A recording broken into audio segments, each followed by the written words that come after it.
Cet enfant a échoué à l'école et est devenu un génie. Albert Einstein, un jeune garçon curieux, n'était pas comme les autres. Ses premières années étaient aussi marquées par des difficultés scolaires et des moqueries de ses camarades. Son esprit brillant ne parvenait pas à s'exprimer dans le système éducatif rigide de l'époque. Mais voici l'incroyable. Au lieu de baisser les bras, il s'est plongé dans la lecture et s'est passionné pour les mathématiques et la physique. Ce besoin de comprendre le monde allait le mener vers ses découvertes révolutionnaires. À l'âge de 16 ans, il a réussi un examen d'entrée à l'école polytechnique de Zurich, une étape déterminante.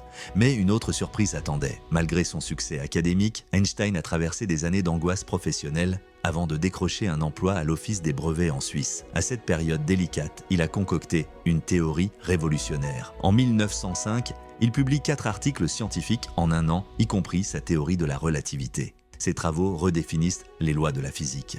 Mais ce n'est pas tout. En 1915, il complète la relativité générale. Les implications de cette théorie sont à couper le souffle. Le temps et l'espace ne sont pas constants. Un autre fait étonnant, pendant la Première Guerre mondiale, ces théories y sont mises à l'épreuve et elles s'avèrent vraies, offrant une vision nouvelle de l'univers.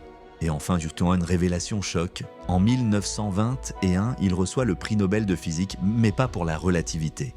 C'est pour ses travaux sur l'effet photoélectrique, un détail souvent ignoré. Alors qu'on le célèbre comme un génie, n'oublie jamais qu'il a réussi malgré les échecs initiaux.